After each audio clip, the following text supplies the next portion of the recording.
భోగి, సంక్రాంతి, కనుమ అని 3 పండగలు వస్తాయి. నిజానికి పండగ అంటే దాని అర్థం ఏదో పిండి వంటలు చేసుకు తినడం తప్పని కాదు, కొత్త బట్టలు కట్టుకోవడం తప్పని అసలు కాదు. కానీ దాని యొక్క యథార్థమైన విశేషాన్ని తెలుసుకుంటే అబ్బా, ఇంత పవిత్ర హృదయంతో వీటిని పెట్టారా అనిపిస్తుంది. భోగి అన్న మాటకు అర్థం ఏమిటంటే భోగం అనుభవించేటటువంటి రోజు అని. ఈ ఋతువులో సాధారణంగా ఏమవుతుందంటే పౌష్యలక్ష్మి అంటారు ఈ పుష్యమాసంలో. ఈ పౌష్యలక్ష్మి ఇంటికి వస్తుంది. పూర్వం ఇన్ని రకాలైనటువంటి ఉద్యోగాలు అవి లేవు. ఎక్కువ మంది వ్యవసాయం మీద ఆధారపడేవారు. ఆరుగాలం కష్టపడినటువంటి వ్యవసాయదారుడు పంట కోసి ఇంటికి తెచ్చుకున్న తర్వాత ఎంత సంతోషాన్ని పొందుతాడో.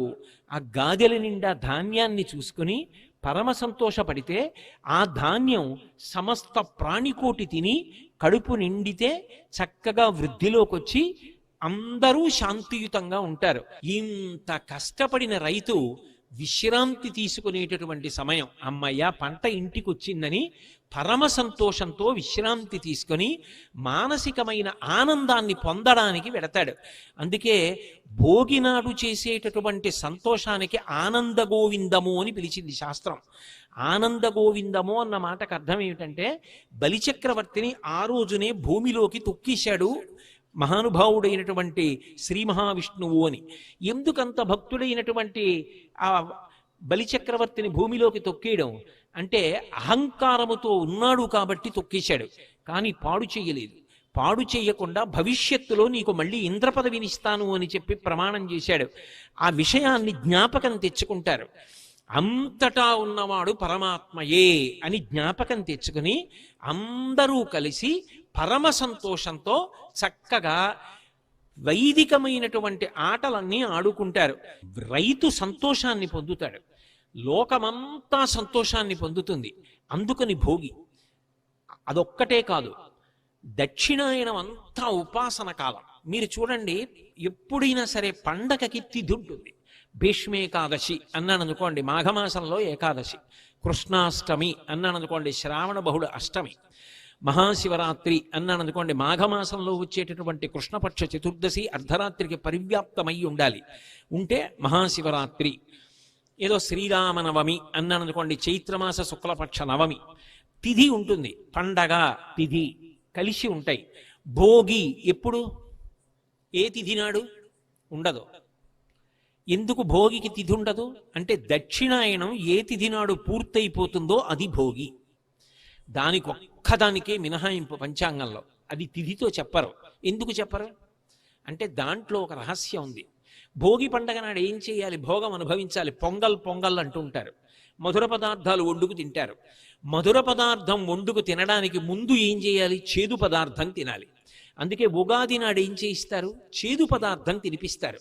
కష్టపడ్డం చేదుగా ఉంటుంది, ఒంటికి చెమట పట్టేటట్టుగా ప్రవర్తించడం చేదుగా ఉంటుంది, తనకున్నది త్యాగం చెయ్యడం చేదుగా ఉంటుంది.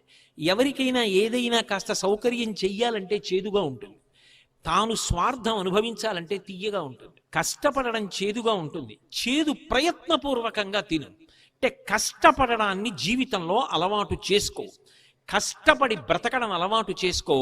నువ్వు ఆరుగాలం కష్టపడ్డ తర్వాత పంట ఇంటికి వచ్చిన తర్వాత పొంగల్ పాయసం తిను. అక్కడ మొదలుపెట్టిన చేదు ఇక్కడ మధుర పదార్థంతో పూర్తవ్వాలి. కష్టపడకుండా మధుర పదార్థం తినే అర్హత నీకు లేదు. అందుకని ఉగాది నాడు చేదు తిను, పొంగల్ నాడు భోగి పండగ నాడు మధుర పదార్థం తిను. దక్షిణాయనం చిట్ట చివరి రోజు భోగి పండగ.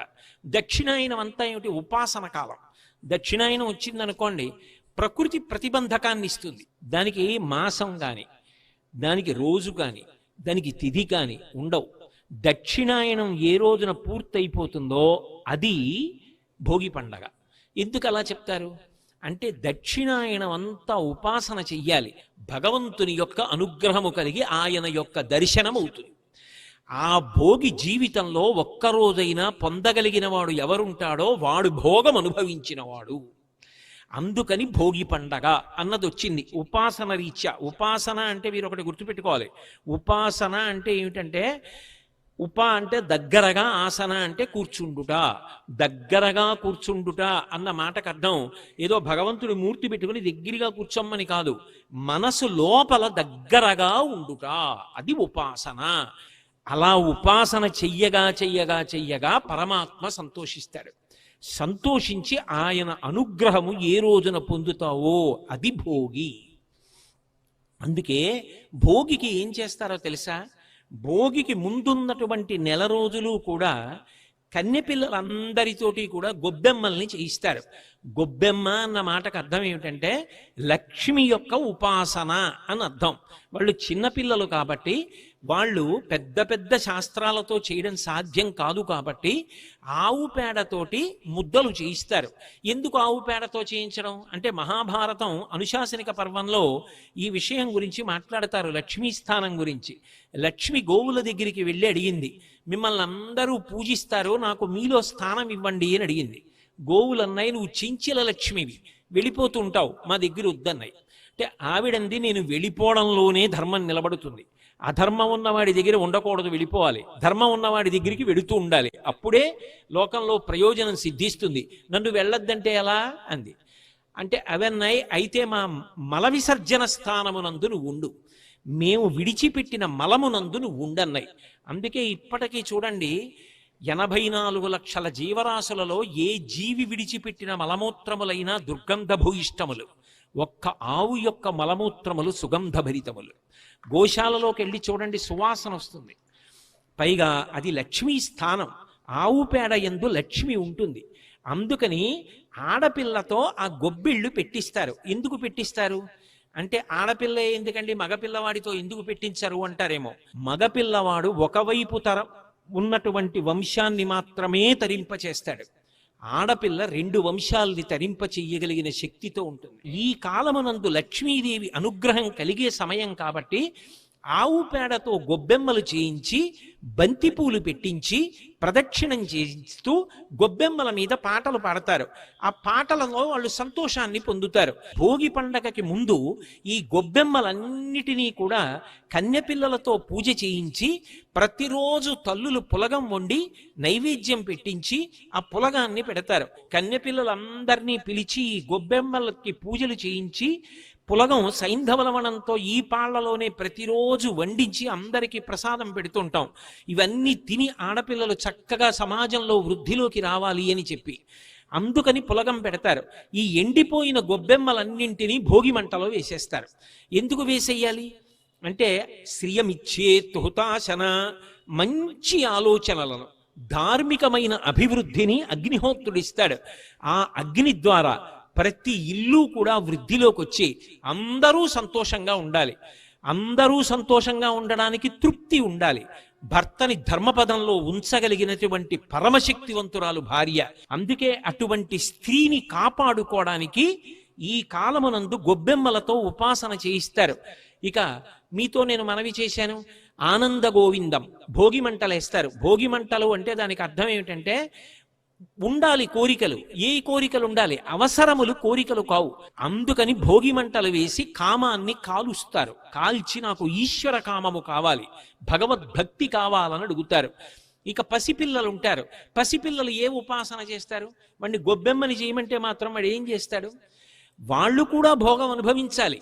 ఎందుకని? వాడు కడుపు నిండా పాలు తాగాలి, వాడు ఆరోగ్యంగా ఉండాలి. కొద్దిగా చలిగాలేస్తే వాడికి ముక్కు గారిపోతుంటే, కొద్దిగా ఎండ కాస్తే వాడు సొక్కిపోయి వాడు బాధపడి ఏడుస్తుంటే ఎలా? వాడికి పీడ పోవడం అన్న మాటకు అర్థం ఏమిటంటే, వైదికమైనటువంటి సుఖాన్ని అనుభవించగలిగిన శక్తి వాడికి ఉండాలి. వెయ్యవలసిన ఆకలి వెయ్యాలి, తిన్నది తాగినది జీర్ణము కావాలి. అలా ఉండాలి అంటే పీడ పోవాలి. పీడ ఎందుకు వస్తుంది? గత జన్మలలో చేసిన పాపము పీడగా వస్తుంది. ఆ పీడ పోగొట్టడానికి శాస్త్రము ఒక ఉపదేశం చేసింది. చెరుకు ముక్క, రేగుపండు, పైసలు, ఈ మూడిటిని కలిపి భోగి పీడ పోవడం కోసం చిన్నపిల్లల్ని కూర్చోపెట్టి దిగదుడుపు తీసి తలమించి కిందకి వదిలేస్తారు. వదిలేస్తే భోగి పీడ తొలగిపోయి వాళ్ళు భోగం అనుభవించడానికి కావలసిన శక్తిని పొందుతారు.